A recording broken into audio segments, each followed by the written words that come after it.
So Hellraiser Hellseeker continues a twisted tale of the Lament configuration and the very weird Cenobites. Like, Pinhead in this movie kind of confused me. Then again, this entire movie confused me. And it kind of just plunges you into a labyrinth of psychological horror and supernatural intrigue. It's directed by Rick Boda. Bit of a weird name, not gonna lie. And this installment in the franchise kind of weaves a complex narrative of deception, desire, and damnation. It explores the dark depths of the human psyche, and it's just very weird. So, let's get into the review.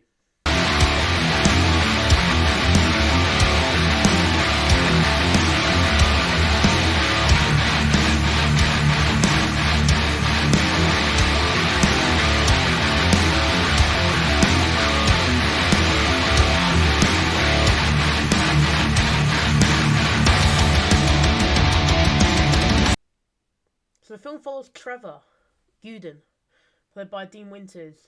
He's a troubled man who survives a car accident that claims the life of his wife, Kirsty Cotton Guden. Kirsty Cotton? Ring me bells? Oh yeah, that's a lady from the original movie. She dies. But yeah, so Trevor struggles to find peace together the events of just the very weird accident, and he discovers a series of disturbing clues that suggest his own involvement in the disaster. Basically, he killed his wife. But did he? I'll get into that later. But for now, round of applause for Trevor. He killed his wife. Great husband. Great guy. W. Trevor. But yeah. And he's very weird. And, well, he meets the Cenobites. But he dies. I'm joking.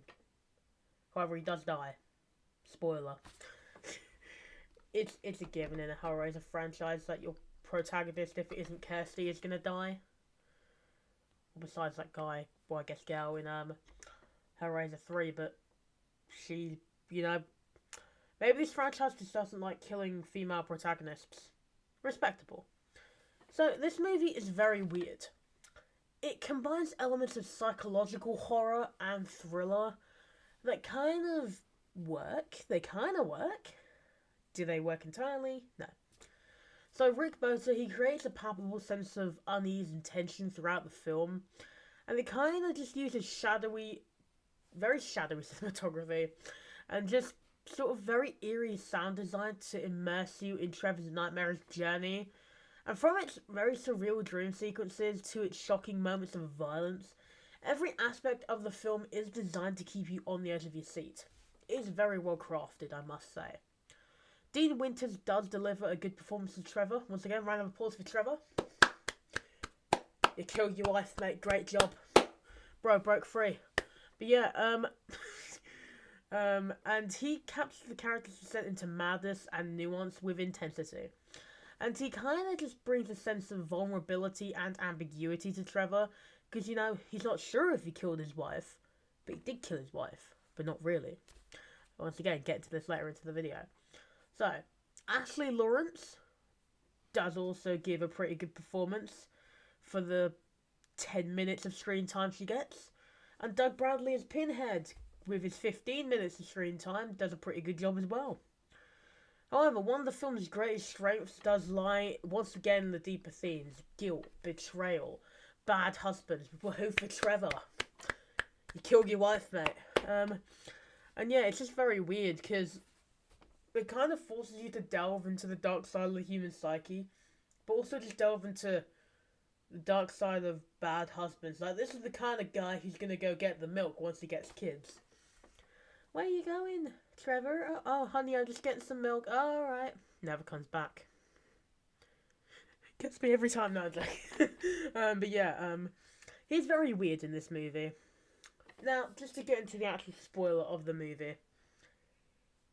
Trevor didn't kill his wife. W for Trevor, you didn't kill your wife, but he tried to. Once again, W for Trevor, you tried to kill your wife, mate. Basically, he's the one who's actually dying, and this movie is like him going through the 5 stages of grief with himself. It's basically just a story of him in an eternal purgatory.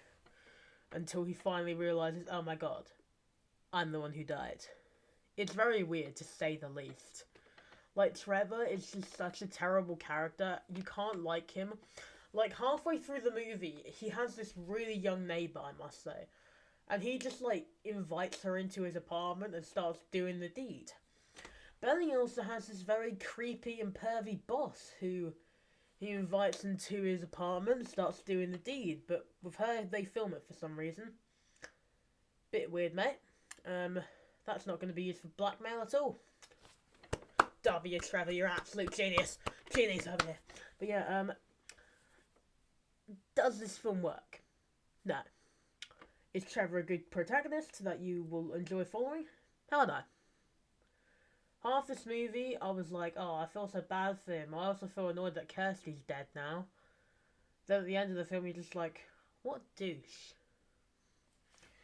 Like, you know, in Lucifer, if you guys have watched that, when he calls Daniel Detective Douche, this is just regular douche.